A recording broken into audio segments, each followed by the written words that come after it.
Amados e queridos irmãos, que a doce e gloriosa paz do Senhor Jesus seja com todos. Nós estamos de volta para mais uma aula de escola bíblica complementar, esta aula que tem um compromisso com a poderosa Palavra de Deus. Todas as semanas, às segundas-feiras, nós publicamos o nosso vídeo no YouTube. Você que ainda não é inscrito no canal, se inscreva, deixe lá o seu like, compartilhe o vídeo também, e lá tem um local para você fazer o seu comentário, dizer a cidade de onde você está nos assistindo. Nós queremos agradecer aos mais de 20 mil inscritos neste canal, ao longo desses 5 anos, graças a Deus, dia 17 agora de janeiro, completamos 5 anos que estamos nesta maratona, estudando semanalmente e fornecendo conhecimento semanalmente. Queremos aproveitar também aqui e cumprimentar os irmãos que nos assistem por outras plataformas, como o nosso site oficial da igreja aqui em Maceió, o AD Alagoas, que a partir ali das quintas-feiras já disponibiliza também o nosso vídeo, e aqueles que dispõem do áudio do nosso vídeo, como a Rádio Farol FM 90.1, que ali na pessoa do pastor Adriano Oliveira, todas as quartas-feiras disponibiliza no programa Escola Bíblica no Ar. E você pode, nas cidades aqui de Alagoas e até cidades de estados fronteiriços também, assistir. Agradecemos também ao diácono Moacir Catarina, que através da Rádio Web Capital aqui de Maceió, tem também transmitido diariamente esse nosso vídeo de ensino da Escola Dominical. Muito bem, meus queridos, nós estamos comentando uma revista nesse trimestre muito interessante, que é sobre avivamento, Aviva a Tua Obra, o chamado das Escrituras ao quebrantamento e ao poder de Deus. Já temos estudado aqui temáticas interessantes, como estudamos a primeira lição, o avivamento espiritual. Depois estudamos a segunda lição, o avivamento no Antigo Testamento. Lá teve avivamento? Teve também. Lição número 3, o avivamento no Novo Testamento. Lição número 4, o ministério avivado de Jesus, obviamente. E hoje a lição número 5, o avivamento na vida da igreja. E nós temos partido de um princípio, ou de uma premissa, de que avivamento é muito mais do que barulho, é muito mais do que a gente levantar as mãos, é muito mais do que cantar, do que glorificar, do que ter um culto fervoroso. Avivamento nós percebemos no conjunto de atitudes de uma pessoa, de um membro da igreja, de um congregado da igreja, na vida do ministério da igreja, na vida de um departamento da igreja, enfim, na vida das pessoas que compõem a comunidade religiosa. Na medida que esta comunidade frutifica para o reino de Deus, nestas ações, e ações que não são apenas relâmpagos, mas ações que têm certa durabilidade, nós vemos nisso, então, avivamento. E ao longo de todos esses estudos, irmãos, nós estamos em cada lição aprendendo alguma coisa sobre avivamento. Hoje vamos ver o avivamento na vida da igreja. O nosso texto áureo diz assim: e todos foram cheios do Espírito Santo e começaram a falar em outras línguas, conforme o Espírito Santo lhes concedia que falassem. A verdade prática nos diz: ao longo dos anos, a igreja experimenta avivamentos por meio do batismo no Espírito Santo e da atualidade dos dons espirituais. Nossa leitura bíblica em classe se encontra no livro de Atos dos Apóstolos, capítulo 2, versículos de 1 a 13. Cumprindo-se o dia de Pentecostes, estavam todos reunidos no mesmo lugar, e de repente veio do céu um som, como de um vento veemente e impetuoso, e encheu toda a casa em que estavam assentados. E foram vistas por eles línguas repartidas como que de fogo, as quais pousaram sobre cada um deles. E todos foram cheios do Espírito Santo e começaram a falar em outras línguas, conforme o Espírito Santo lhes concedia que falassem. E em Jerusalém estavam habitando judeus, varões religiosos de todas as nações que estão debaixo do céu. E, correndo aquela voz, ajuntou-se uma multidão e estava confusa, porque cada um os ouvia falar na sua própria língua. E todos pasmavam e se maravilhavam, dizendo uns aos outros: pois que não são galileus todos esses homens que estão falando? Como, pois, os ouvimos, cada um na nossa própria língua em que somos nascidos? Partos e medos, elamitas, e os que habitam na Mesopotâmia, e Judéia, e Capadócia, e Ponto, e Ásia, e Frígia, e Panfilha, Egito e partes da Líbia, junto a Cirene, e forasteiros romanos, tanto judeus como prosélitos, e cretenses e árabes, todos os temos ouvido em nossas próprias línguas falar das grandezas de Deus. E todos se maravilhavam e estavam suspensos, dizendo uns para os outros: que quer isto dizer? E outros, zombando, diziam: estão cheios de mosto ou de vinho. A nossa lição tem uma introdução, depois tem o primeiro tópico que fala sobre o batismo no Espírito Santo e o público-alvo. Temos no segundo tópico o dinamismo da Igreja Apostólica. Terceiro tópico, um ministério ungido para os dias atuais.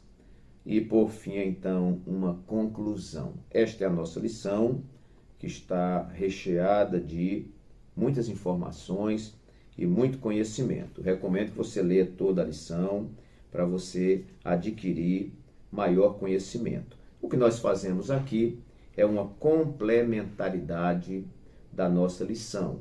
O que é esta complementaridade? Nós fornecemos aos irmãos 10 tópicos em todas as lições para que você possa ampliar o seu conhecimento. Então, são tópicos que estão ligados a assuntos aqui da nossa lição. Então, meus irmãos, primeiro tópico da nossa lição: um avivamento para todos. Esse é o primeiro dos 10 tópicos que eu vou lhe fornecer. Um avivamento para todos. Eu falo aqui, então, da universalidade desse avivamento. Esse avivamento não é para uma classe exclusiva, para uma denominação exclusiva, para uma cidade exclusiva, para um país exclusivo. Esse avivamento, ele diz respeito a todos nós. O interesse de Deus é que o mundo seja avivado. Obviamente que sempre começa por algum lugar, mas esse avivamento vai se espalhando e eu creio que o objetivo de Deus é que todo mundo seja avivado. Nós vamos ver, irmãos, aqui no texto áureo, não é? Onde está dizendo aqui: e todos foram cheios do Espírito Santo e começaram a falar em outras línguas. Todos os que estavam reunidos ali no cenáculo, não é? Nós vamos ver no versículo 1 da nossa leitura que diz assim: cumprindo-se o dia de Pentecostes, estavam todos reunidos no mesmo lugar. E este povo que estava reunido recebeu o batismo com o Espírito Santo. Não importava se era bonito, se era feio, se era pobre, se era rico, se tinha sobrenome, se não tinha sobrenome, né? Enfim, todos foram cheios do Espírito Santo. A nossa lição de mestre tem aqui uma parte que fala sobre ampliando o conhecimento, e eu quero ler isto para você. Diz assim: a promessa do batismo no Espírito Santo não foi apenas para aqueles presentes no dia de Pentecostes, mas também para todos os que crescem em Cristo durante toda esta era. O batismo no Espírito Santo, com o poder que o acompanha, não foi uma ocorrência isolada, sem repetição na história da Igreja. Não é somente a Bíblia que nos está a atestar essa verdade. A própria história comprova a realidade do Pentecoste em todas as eras, inclusive hoje. Jesus continua batizando com o Espírito Santo e com fogo. Então, meus queridos, é muito bom entender isso aqui. O avivamento na vida da igreja, não é? fala de todo o povo de Deus. Todos aqueles que creram em Jesus, aceitaram Jesus como seu Salvador, se arrependeram dos seus pecados, né? O Espírito Santo mora em sua vida. A todas essas pessoas é acessível o batismo com o Espírito Santo e, consequentemente, né, os dons espirituais. Em segundo lugar, um avivamento regido pelo Espírito Santo. O avivamento não é uma coisa derramada assim, não é, inconsequentemente, não é, sem nenhum controle, de forma desajustada, desarmoniosa. Muito pelo contrário. Eu pego aqui, meus queridos, no final do nosso texto áureo, que diz assim que todos, né? O texto diz que todos foram cheios do Espírito Santo, essa universalidade para todos, e começaram a falar em outras línguas, conforme o Espírito Santo lhes concedia que falassem. Todo avivamento na face da terra deve andar nos trilhos do Espírito Santo. O Espírito Santo é quem rege o tempo em que vai haver esse derramamento, o propósito para o qual este derramamento é feito no meio do povo, né? Quem receberá este avivamento, enfim, né? Tudo isso está sob o controle de Deus, sob o controle do Espírito Santo. Então eles falavam línguas, mas essas línguas eram faladas conforme o Espírito Santo lhes concedia que falassem.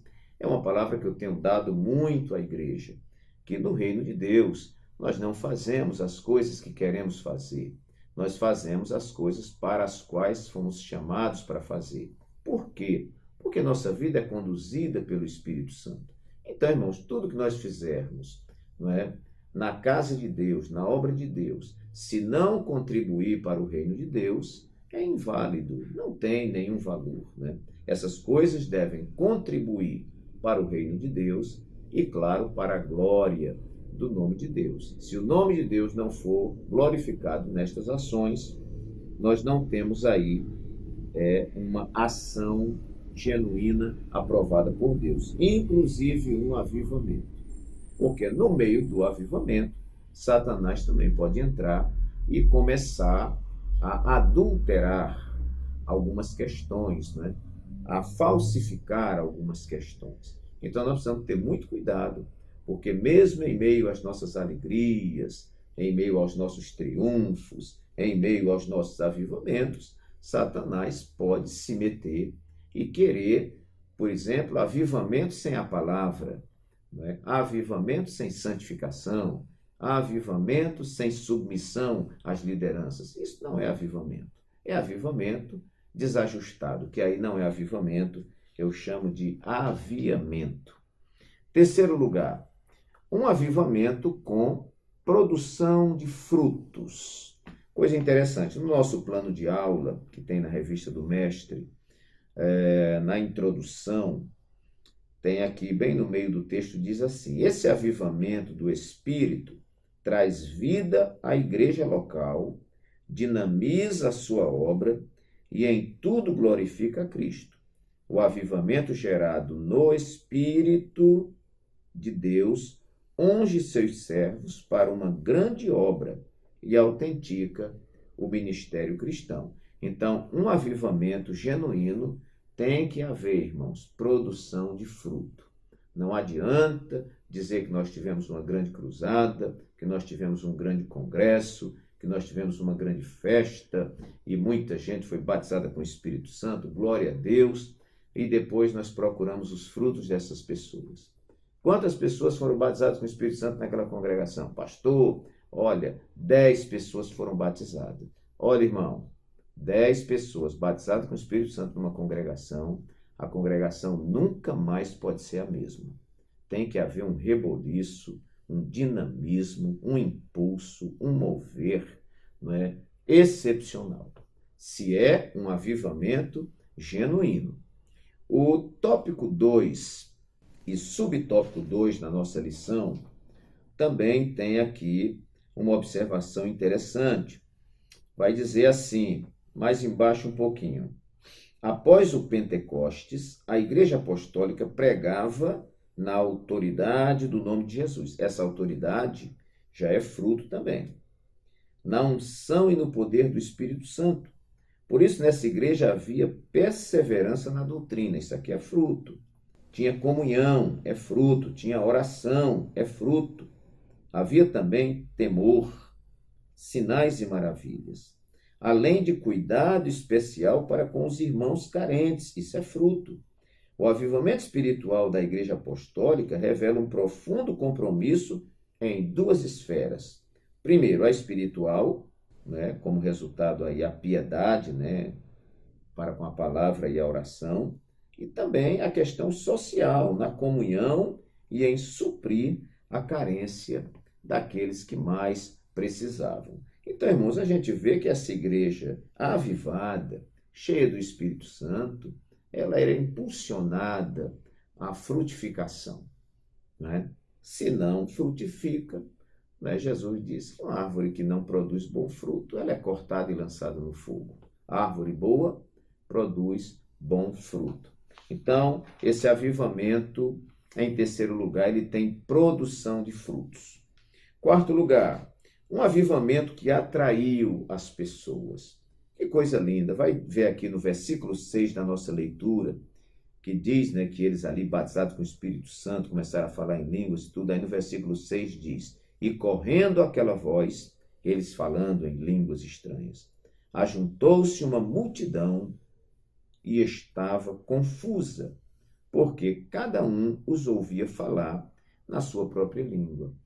Enquanto em Babel, não é, houve a confusão de línguas e o povo se espalhou porque ninguém se entendia mais, no Pentecostes nós temos o oposto, né? Houve uma atração. Nós queremos dizer que a igreja não precisa se moldar ao mundo, não é? Fazer uma caricatura mundana para atrair os pecadores. Não, a igreja sempre atraiu pela diferença, pelo seu comportamento, não é? Pela forma como os irmãos amam uns aos outros, pela nossa frutificação, pela nossa honestidade, sabe, irmãos? Pela forma como um esposo cristão trata a sua esposa cristã, pela forma como uma esposa cristã trata o seu esposo cristão, né? Pelos testemunhos, né? Pela forma como a gente negocia, né? Isso revela, pela forma como nós tratamos os nossos irmãos, né? Então o mundo vê isso e é atraído. Não precisamos nos tornar igual ao mundo para atrair o mundo. Nós podemos adequar a nossa linguagem, porque de repente o mundo não entende a linguagem erudita da Bíblia, né? Você traduz para a nossa linguagem, tudo bem, mas nós não precisamos nos descaracterizar como cristãos para atrair as pessoas do mundo. Não. Quando o poder de Deus desceu naquele cenáculo, o fogo desceu naquele lugar, eles falavam em línguas estranhas e isto atraiu a multidão. Eu quero entender que um avivamento, ele vai atrair pessoas. Nós vivenciamos, eu sou crente ainda do final da década de 70, e eu me lembro, né, de que nós estávamos no culto e pessoas chegavam chorando, vinham de bairros distantes e diziam assim, eu vim para entregar minha vida a Jesus. Eram atraídas e aceitavam Jesus. Nós fazemos cruzadas nas praças, homens, mulheres e moças e rapazes cheios do Espírito Santo pregando, e o trânsito parava, né? E as pessoas eram atraídas por aquilo ali. Então não é a igreja se mundanizar, né, para atrair as pessoas. Nós não precisamos que as nossas igrejas virem discotecas, que a nossa igreja tenha jogo de luz, fumaça de gelo seco, não é? Vestidos de palhaço. Nós não precisamos disso. Nós precisamos anunciar um evangelho genuíno, um evangelho puro e, como disse A.W. Tozer, o dia em que nos púlpitos das nossas igrejas o evangelho for transmitido genuinamente, duas coisas vão acontecer. Ou o pecador se converte, ou ele sai da igreja, né? Ele não está falando do pecador comum que todos nós somos, né? Mas ele fala do homem que vive na prática do pecado. Um ambiente avivado, um ambiente onde a palavra de Deus tem primazia. O pecador, quanto mais, ele não vai se sentir bem. A atmosfera faz com que ele bata em retirada e aqueles que querem Jesus de verdade entrem e aceitem Jesus como Salvador. Logo, a nossa proposta das Assembleias de Deus é não criarmos invencionices, mas permanecermos naquilo que aprendemos, e a nossa igreja já vai aí com mais de 100 anos, uma igreja frutífera e a maior denominação evangélica do Brasil. Quinto lugar, um avivamento que impressionou. Versículos de 7 a 12. Vejam que a Bíblia vai dizer aqui, em Atos 2, versículo 7, que todos pasmavam e se maravilhavam, dizendo uns aos outros, pois que não são galileus todos esses homens que estão falando? Eles ficaram admirados, porque esses homens galileus, né? Homens simples, e falando na língua deles, né? Porque o Espírito Santo concedia, que coisa excepcional. E eles perguntaram se eles são galileus, como, pois, os ouvimos cada um na nossa própria língua, não é? E aí você vai ver no versículo 12 que todos se maravilhavam e estavam suspensos. Houve, irmãos, então, o que nós colocamos aqui, um avivamento que impressionou, que chamou a atenção, e eu quero até colocar assim, que marcou a geração, marcou a cidade, marcou aquele dia. Então, um avivamento genuíno, ele estabelece marcas que ninguém poderá apagar.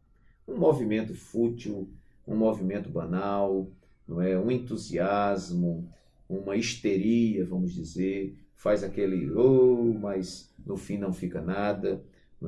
Isso não é avivamento. O avivamento, ele estabelece marcas, marcas que nós nunca mais vamos esquecer.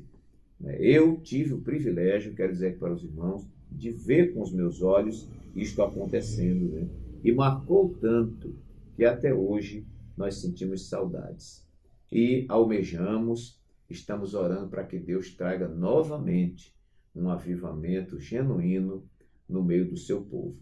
E Deus, que é um Deus que trabalha com projetos, eu sei que ele tem um tempo certo para fazer isso, porque o arrebatamento da igreja está se aproximando e eu sou daquele pessoal que crê que antes do arrebatamento da igreja, o Senhor vai trazer um grande despertamento para o seu povo, um grande mover do seu Espírito Santo. Eu acredito. Então, meus queridos, sexto lugar, um avivamento que inquieta o mundo. O avivamento tem essas características. Eu estou me valendo aqui do versículo 13 da nossa lição, que diz: e outros, zombando, diziam, estão cheios de mosto, enquanto alguns estavam suspensos, flutuando, perplexos, maravilhados, pasmados. Haviam aqueles que estavam zombando e dizendo, esses homens estão bêbados, Pedro vai tomar a palavra e vai dizer, esses homens não estão cheios de mosto, como vós pensais, sendo a 3ª hora do dia, 9 horas da manhã. Mas o que está acontecendo aqui é aquilo que foi profetizado, o derramamento do Espírito Santo. Então, em todo avivamento, irmãos, alguém disse assim que quando a igreja se aviva, o diabo também se aviva. Então, se a igreja está morna, está quase parando, o diabo não tem por que acelerar e colocar todas as turbinas para funcionar. Agora, quando a igreja está avivada, produzindo fruto, fazendo a diferença, atraindo pessoas, aí ele liga todas as turbinas e ele se aviva também, apesar de se avivar para o mal. Mas o avivamento, ele inquieta o mundo. O mundo não vai ficar achando bom.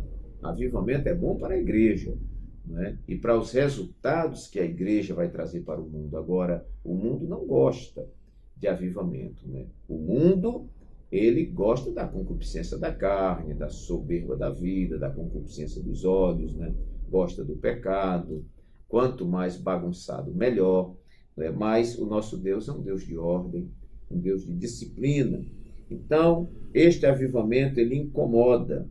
E eu posso dizer aqui que ele atrai inimigos. Quando a igreja estiver avivada, talvez ela não tenha tantos amiguinhos como ela tem hoje. não é? Vai ter muitos inimigos que vão se levantar contra a igreja, porque Satanás não vai deixar de graça o povo de Deus produzindo frutos para a glória de Deus.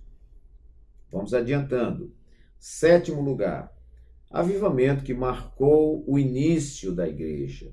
Tópico 2 e o versículo 1. Aquele avivamento, ele inaugura, não é, uma igreja pujante, né, uma igreja que avançava, uma igreja ousada, né, uma igreja, como disse Jesus, vocês receberão poder ao descer sobre vós o Espírito Santo e vocês serão minhas testemunhas, né, em todos os lugares, né, desde Judeia, Galileia, Samaria, até os confins da terra, vocês estarão aí testemunhando. A igreja é então impulsionada.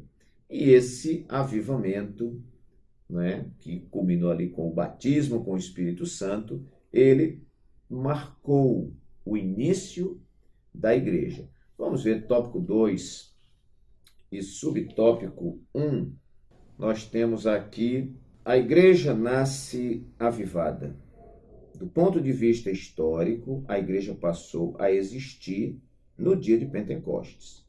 Isso ocorreu sob a atuação direta do Espírito Santo. A igreja nasce avivada. Do ponto de vista histórico, a igreja passou a existir no dia de Pentecostes. Isso ocorreu sob a atuação direta do Espírito Santo.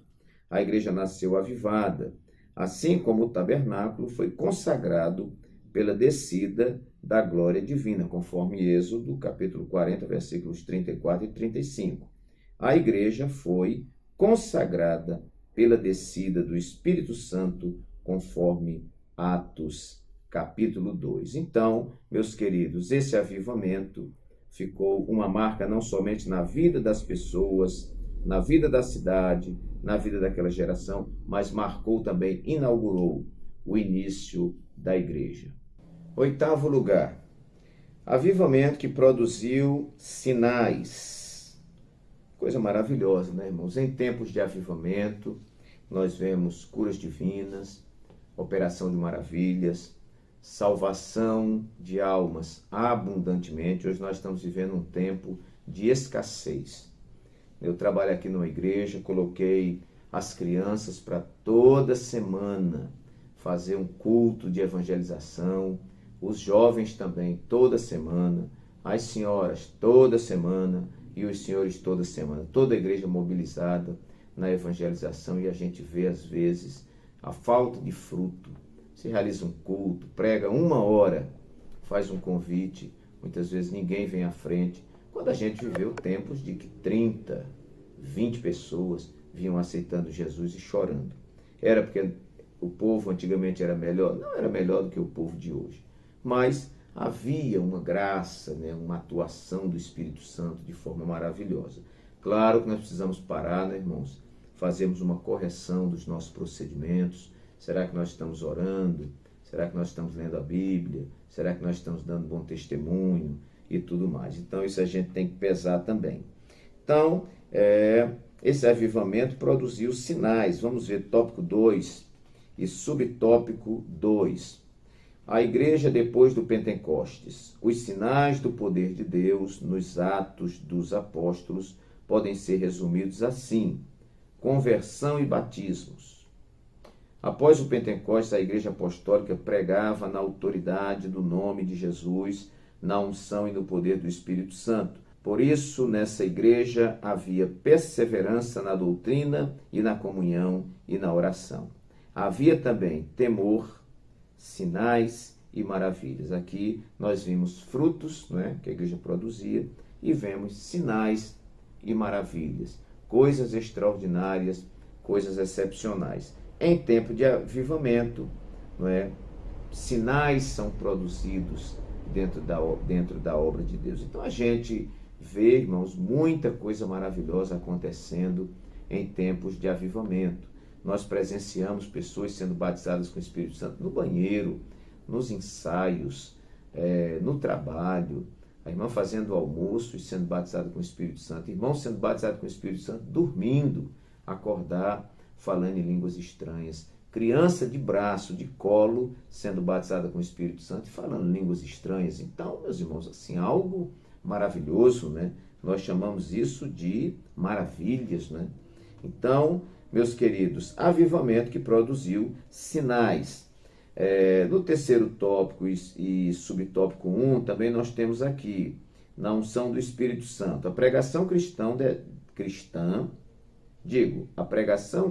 deve ser acompanhada de poder, sinais e milagres. Que Deus nos ajude, né? Nono lugar, avivamento confirmado pelo Senhor. Meus queridos, uma marca de um avivamento genuíno é a confirmação do Senhor, né? Se Deus não for conosco, nada feito, né? Se não for o Senhor que esteve ao nosso lado, nossos inimigos já teriam nos engolido vivos. Eleva os meus olhos para os montes, de onde me virá o socorro? O meu socorro vem do Senhor, que fez os céus e a terra.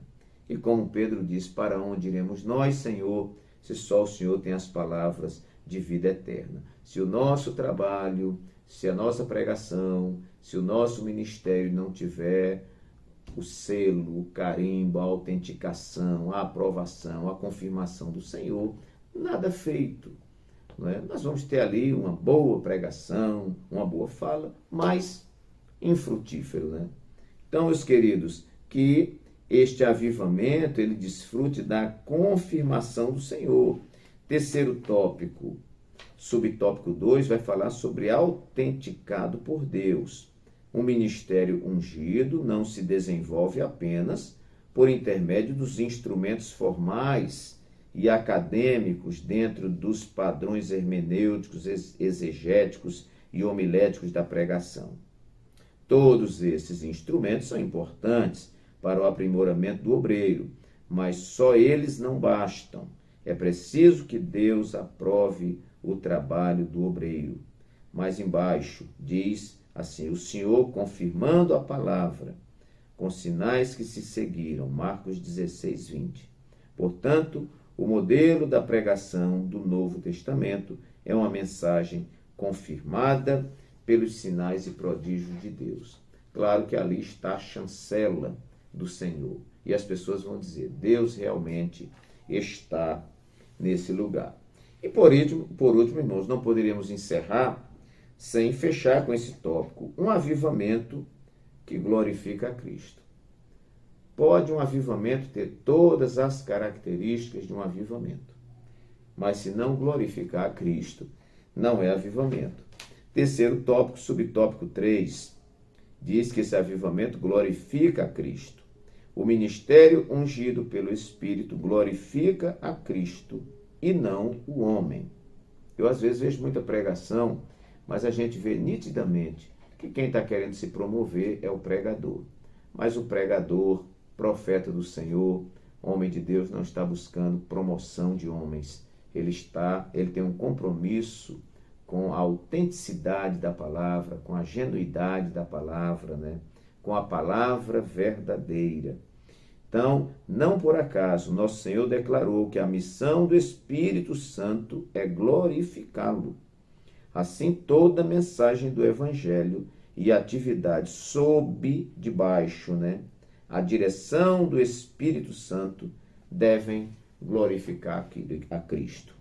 Ao nosso Deus toda honra, ao nosso Senhor e Cristo Jesus toda glória e toda adoração. Nós ficamos por aqui, não é? Que Deus nos abençoe, que esta palavra seja aplicada ao nosso coração e que Deus nos abençoe, que possamos voltar na próxima aula, se Deus assim o permitir.